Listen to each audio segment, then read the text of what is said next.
Hello, hello, hello, and welcome back, family, to my channel.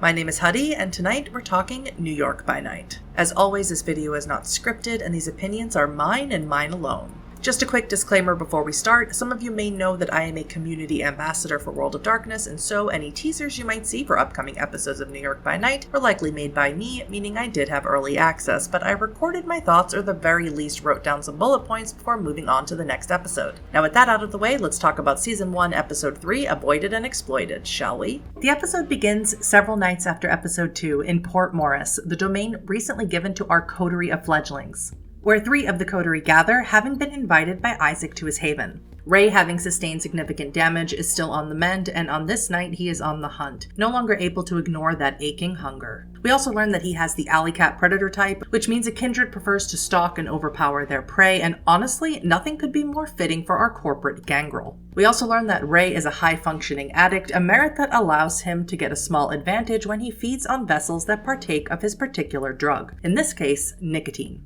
But of course, between all the mending and the rousing from his day sleep, that sweet nicotine-laced blood lasts merely a moment, and Ray finds himself exactly where he was a moment ago, starving. Meanwhile, Fuego is filling Seraph in on her hot night in the cage, at the cage, with Richter, sharing all the juicy details of their encounter. Also, can we talk about Abrea's outfit? That red sleeve? I just know Fuego and Nelly G would be fast friends. When Ray finally joins them, all 3 of them marvel at how close Isaac's haven is to Drexler's taxi business, the place they all were not too long ago. And Seraph shows interest in eventually paying him a visit, curious as to how long it takes to regrow a hand, which I suppose is a good thing for a kindred to know. Wondering how best to enter the haven of another vampire, Seraph goes for knocking, while Fuego merely shouts his name on the street. Isaac, the politest kindred in the Bronx, opens the door personally and greets them, inviting them to enter. Isaac's haven is apparently similar to the house in Edward Scissorhands, lots of stacked items complete with dust, and his home stretches up 3 stories. There's also a lot of artwork on the walls and among the storage. Isaac offers the coterie free use of his home, including rooms for all of them to stay in, but minus the top floor, which he claims for himself. He also mentions that the haven was given to him by his sire in its present condition, and he just moved in. When Ray asks if he has any blood bags or vessels on the premises, Isaac says that Port Morris is their hunting grounds now, and Ray storms out to hunt for the second time tonight, very hangry, and Fuego follows after him. Ray, barely able to concentrate with his gnawing hunger, asks Fuego if she can lure someone down an alley. Fuego, feigning offense, tells him confidently that she can lure anyone, anywhere. As Ray gets into position, Fuego purposefully heads over to someone dressed smartly, taking pictures of a large development project, leaning on his luxury car. Fuego heads over and immediately turns on the charm, activating Blush of Life, asking about the subject of his pictures. The man calls it the Crescent and claims to be involved in its construction, likely as an investor. He also admits that the nighttime crane work isn't exactly approved by the local board in the Bronx, but exclaims that it doesn't matter because the Crescent is going to be the best thing that ever happened to the neighborhood. Fuego invites the man to an underground club and leads him towards Ray, who waits for his prey with eyes of the beast in the shadows. As Ray pounces, satisfying most of his hunger, Fuego whispers in his ear, asking him to kill the man. With hardly any resistance, Ray does as she asks and takes complete satisfaction. But of course, it comes at the risk of his humanity. Ray succeeds on his remorse roll, however, and saves his humanity, at least for now, and takes the man's wallet with him. Fuego, although she asked Ray to kill him, one of her convictions is to protect the Bronx at all costs, and this man's admission of using his money and power to go over the head of the local board, in Fuego's eyes, sealed his fate, and she suffers no damage or risk of damage to her humanity. Now this I find very interesting, and it's one of the things I love about Vampire, how tailor-made a character can be, because these convictions are limited only to your imagination and your storyteller. But part of me has to wonder, how ethical was it, in Fuego's eyes anyway, to have Ray do the killing rather than herself? Meanwhile, back at Isaac's haven, Seraph is begging Isaac to see the 3rd floor, a request which Isaac ardently refuses. Isaac expresses his love for rules and decorum to absolutely no one's surprise. So instead, Seraph begins examining the art nearby, and Isaac reminds her that although some of the things are his, even made by him, some of the things were here already. Isaac tries to get to know Seraph, asking her where she's from and who sired her, but her answers are short and simple.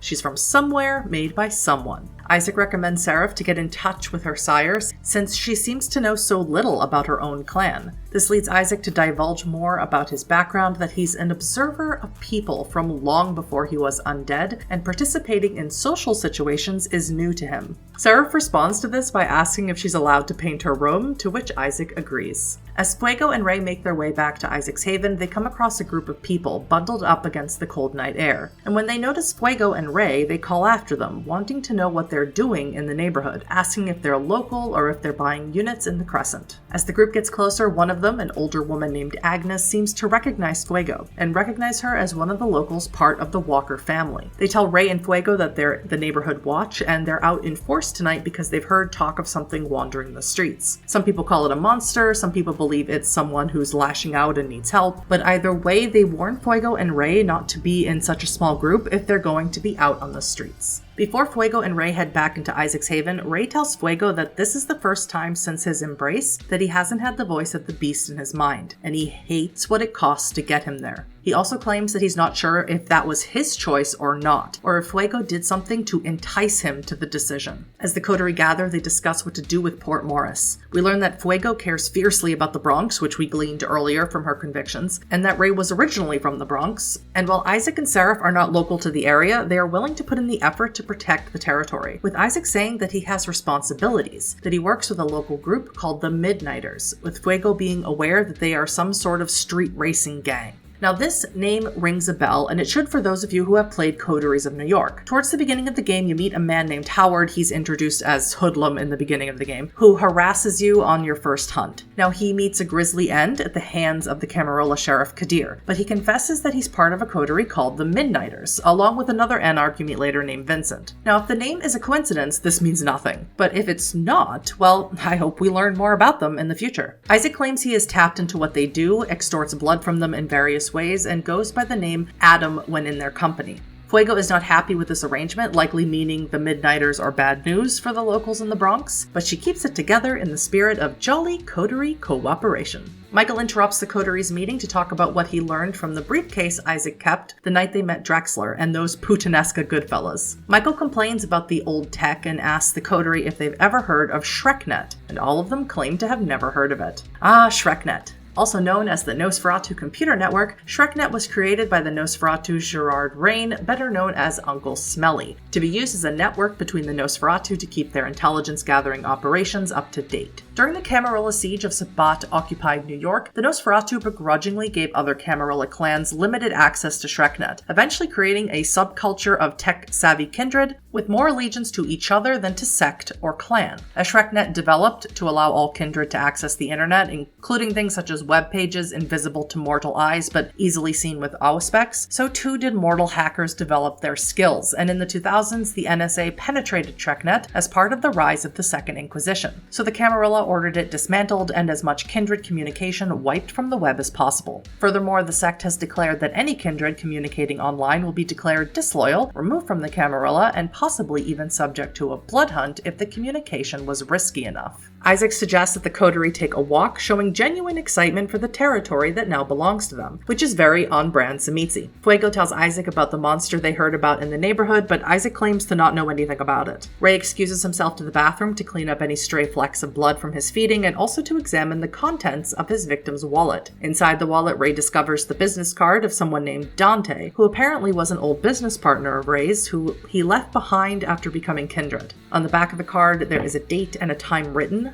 but no address. As the coterie set out on their walk of the neighborhood, they once again run into Agnes and the neighborhood watch group, standing outside a late-night coffee shop. Isaac is recognized as the guy who moved into the creepy brownstone around the block, and Agnes asks if he's going to clean it up, to which Seraph jumps in and introduces herself as his interior designer. Have I mentioned how much I love Seraph? Before the coterie move on, Agnes warns them away from a sketchy RV parked in a vacant lot. So of course, as soon as they're away from the group, the coterie make a beeline right for it. Isaac, ever the perceptive boy, notices that all the windows are painted black, and Ray makes a note of a motorcycle and a hitch. Now already I guessed where this was going, and I was vibrating with excitement. Seraph, much like the night before at Drexler's place, walks right up to the RV and knocks on the door. And it is here every LA by Night fan hears a familiar voice. The owner of the RV is the one and only spark of the resistance, Annabelle the Bruja. Now, I'm not going to go into who Annabelle is because I made a video all about her character, which you can watch here. But for fans of LA by Night, seeing her in New York is not really a surprise, as we learned in the series finale, Annabelle and her girlfriend Eleanor were planning on heading to the Big Apple. Annabelle quickly assesses that they are kindred as she is and introduces herself, and the coterie reply in kind. Her first question is Camarilla or Anarch, and they all confirm they belong to the Unbound and are the new owners of this part of the Bronx. Annabelle asks if they know anything about Los Angeles and gives a brief rundown of the return of the Camarilla there, the Anarch Uprising, the Second Inquisition invasion, and the renewing of the Anarch Free States. Annabelle also informs them of her status as a sort of revolutionary leader of the movement. She even name-drops Nellie G and Victor Temple, two kindred known in the mortal world for their fame, and shows them the pointed cross she used to bring an end to Adrian Claremont, the leader of the SI operation in Los Angeles. Isaac immediately asks if she had anything to do with the final death of Boss Callahan, and she denies it. Isaac and Annabelle then engage in a supernatural contest of wills, leaving Isaac hungrier and once again suffering from his clan compulsion, covetousness. Isaac asks to examine the cross, and when Annabelle hands it over, you can clearly see Alex/Isaac just drop his hand behind his back, which just made me burst out laughing, clearly trying to resolve his compulsion this way. Ray seems skeptical of Annabelle, calling her the Anarch Gerber baby, claiming that Anarchs rising up would be the same as the Camarilla coming into Los Angeles, that the dominant faction is in fact the Ivory Tower, and since they stay in Manhattan, they don't have to worry about them here. Annabelle scoffs, saying that it's naive to believe they will stay content with their domains there, that because they are immortal, it's only a matter of time before they claim all of the city as their own. Fuego makes the astute observation that the overwhelming sweeping gentrification of New York boroughs could be controlled by the Camarilla under the guise of mortal hands. Annabelle claims that when she arrived, Callahan was already dead, so she had to meet with Torque instead, meaning he likely is claiming himself already as the Baron of the New York Anarchs. Annabelle seems more than unimpressed and claims Torque is far too satisfied with the status quo. Annabelle gets an image from Eleanor on her phone of a Bronx cheer poster, and Annabelle immediately recognizes Francis, one of the members of Sour Sugar who also happens to be a Thin Blood. Insert clip of here of me saying something about Sour Sugar last episode. Speaking of the Bronx Cheer, we get a description of the band, including their attire, one of which is wearing an Eat the Rich t-shirt, as well as a description of their eclectic, unique sound. All of this sounding reminiscent of a band LA by Night fans will remember, Sour Sugar. This band seems very likely to also have at least one kindred in their midst, as the crowd definitely begins feeling better and better vibes as the band plays.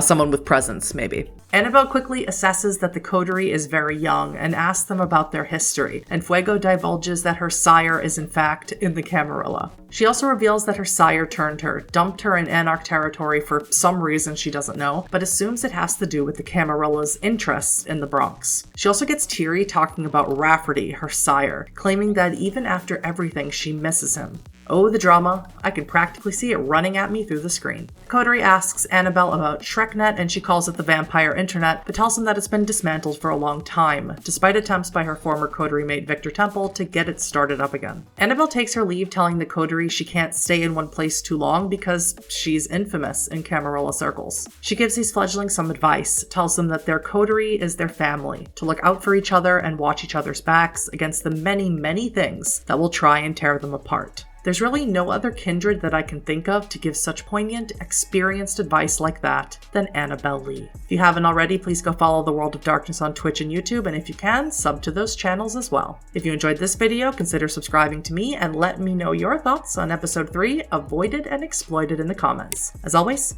I'll see you in the next one.